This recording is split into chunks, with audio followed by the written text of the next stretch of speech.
Hello, I'm James and welcome to Marriage Mondays.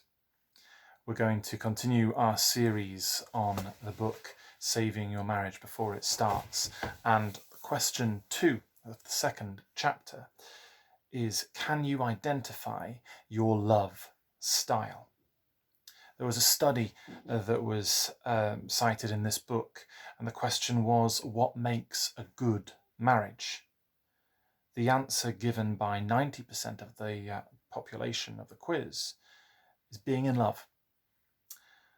But when those same people were asked what love is, no single item was mentioned by at least one half of those responding.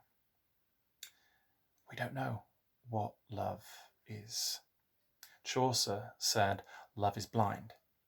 So I'd like to invite you to take off those blindfolds and let's get involved.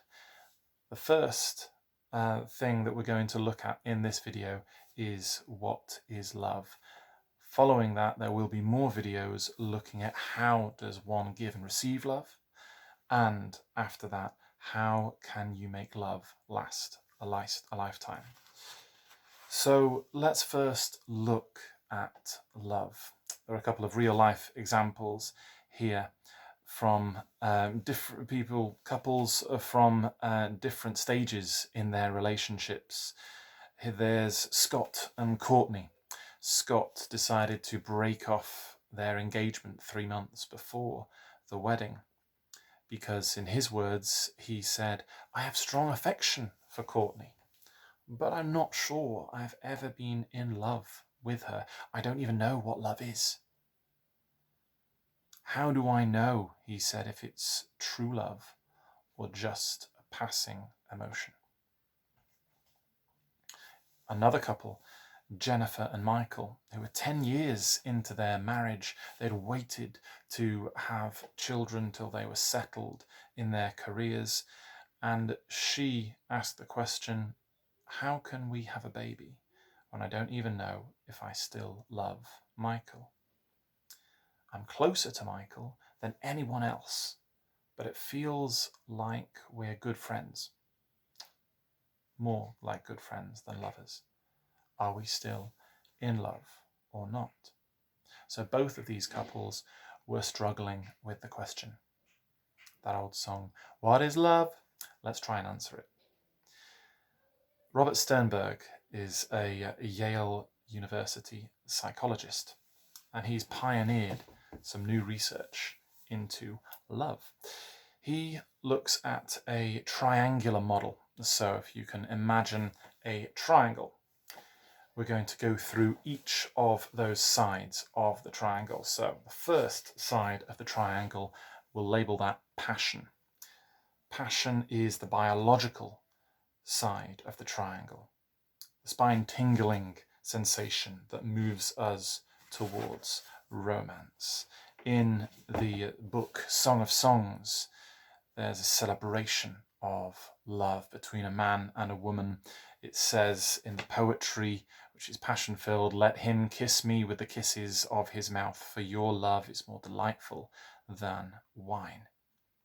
But Sternberg, the psychologist I mentioned before, explains that at first couples experience a rapid growing physical attraction, but after a while they incorporate that ecstasy and passion to the fuller picture of love.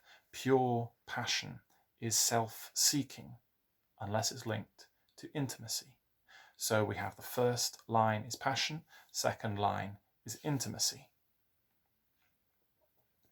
Love without intimacy, it says here, is just a hormonal illusion. Someone can't desire another person for the long haul without knowing that person. I don't know about you, but when I first told my wife that I loved her, we had quite a deep conversation where we both shared some experiences that we'd had, shared secrets that we'd not told anyone else. And it was not thought through, premeditated at the time, but thinking about it now, that may have been because I wanted to know that she knew everything about me. She knew me as well as she could before I made that commitment to say that I loved her. Neil Clark says in Finding the Love of Your Life, his book, that a lack of intimacy is the number one enemy of marriage. He says without intimacy, they will be isolated and alone, even living in the same roof.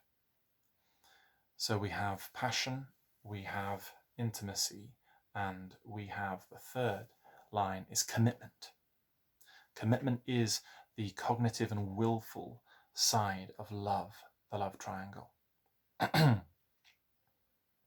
Commitment says, I'm staying and I'm with you. We make those vows in the marriage, in the wedding service, I do. We make the vows to say, for better, for worse, for richer, for poorer, till death do us part. But how many of us who've said those words really mean until the feelings go away, until I get bored, until I get distracted? But if we actually follow through on that commitment, there's power in that. The longevity of love, it says here, and the health of a marriage depend mightily on the strength of commitment. So what is love? Love is passion, intimacy, and commitment. And as it's Holy Week, it's coming up to Good Friday and Easter Sunday at the end of this week. I'd just like to share how this can relate to that. You see, with passion, sex is not something that God isn't a fan of. His first commandment, his first instruction to humankind, to Adam and Eve in Genesis 1:28 was be fruitful and multiply. The passion is also what the cross is called, Jesus going to the cross and giving his life for sinners. Intimacy. Luke 12:7 says, God knows how many hairs are on your head. God knows us intimately. And Luke 22:42, Jesus said in his prayer in the Garden of Gethsemane before he was arrested and taken to go to the cross, he prayed to God, to the Father, take this cup away from me, that not my will, yours be done. He made that commitment to follow God's will. So in the same way, in our own little way, we can attempt in our marriages to encourage passion, intimacy, and commitment. Thank you for listening. I'm praying for you. God bless.